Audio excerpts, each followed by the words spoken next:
لیکن پھر بھی آج مسلمان اللہ کفار مشرکین ایسے بڑے بڑے مال اور ایسے بڑے بڑے ہال اور ایسے بڑے بڑے گارڈن یہ وہ سب ان کو مل رہا ہے، کلمہ پڑھ کے بھی ہم کو برکت نہیں ہو رہی ہے، مال نہیں آ رہا۔ حالانکہ دیکھا جائے تو گھر میں اتنا سامان ہے کہ اس پہ اگر گننا شروع کر دے کئی دن نکل جائیں گے، اتنا ہے اس کے پاس۔ اور حضرت عمر رضی اللہ تعالیٰ جا رہے کمرے کے اندر بیٹھ کے دیکھ رہے پورا گھر کا حال کیا گھر میں ہے۔ نبی صلی اللہ علیہ وسلم کا حال یہ ہے، بوری پر لیٹے ہوئے ہیں، قمیص بدن پر نہیں ویسے ہی لیٹے ہیں، اٹھ کے بیٹھ گئے تو دیکھا کہ بدن پر نشان ہے، اتنا سخت بوری۔ گھر میں دیکھا ایک جگہ لٹکا ہوا ہے چمڑا بغیر دماغ کا، ایک کونے میں کچھ اناج جو 2 مٹھی جو رکھا ہوا ہے بس مشکل سے، اور کچھ بھی نہیں۔ نبی کا گھر ہے بھائی، ایسا گھر ہونا چاہیے۔ وہ حاکم بھی صرف نبی نہیں، اس کا قانون زمین میں چلتا ہے، وہ سارے مسلمانوں کا حاکم ہے، فوجیں اس کے حکم پر جاتی ہے، بادشاہ اس کی حیثیت کو تسلیم کرتے ہیں۔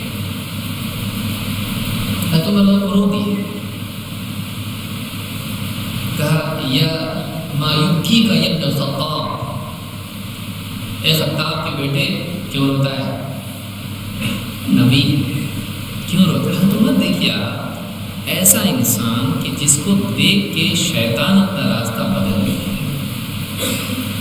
اتنا اسٹرانگ آدمی، اخلاقی طور پر بھی جرت کے اعتبار سے ایسا آدمی جس نے ہجرت کے وقت میں کہا تھا کہ جس کو اپنی بیوی کو بیوہ کرنا میرا پیچھا کرے، بہادر آدمی، اسٹرانگ آدمی۔ وہ کیسا منظر ہوگا اللہ کے نبی صلی اللہ علیہ وسلم کے گھر کا کہ ایسا مضبوط آدمی رو دیا۔ کیا خطاب کے بیٹے کیوں روتا ہے؟ کہتا کہ رسول قیصر اور کسریٰ ہیں کافر بے دین اللہ کے نافرمان، ایسے لوگ قیصر کے کسریٰ ہیں، باغوں اور نہروں میں جی رہے ہیں، وَأَنْتَ رَسُولُ اللَّهِ، اور آپ اللہ کے رسول ہیں، اور آپ کے گھر کا یہ حال، آپ کے گھر میں آپ کا بوریاں آپ کے بدن پر نشان بنے ہوئے ہیں، یہ آپ کا چمڑا لٹکا ہوا ہے، یہ آپ کے گھر میں جو پڑے ہوئے ہیں، یہ آپ کا گھر۔ کہا اے عمر کیا تم اس بات سے راضی نہیں ہو کہ ان کو دنیا میں مل جائے ہم کو آخرت میں،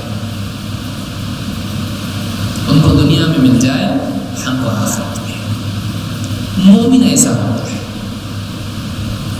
وہ اپنی ساری امیدیں اللہ سے بناتا ہے، وہ دنیا کی محرومی کے باوجود آخرت کی امید سے اپنے دل کو تسکین دیتا ہے، اور اس کو اس میں کوئی افسوس نہیں ہوتا ہے۔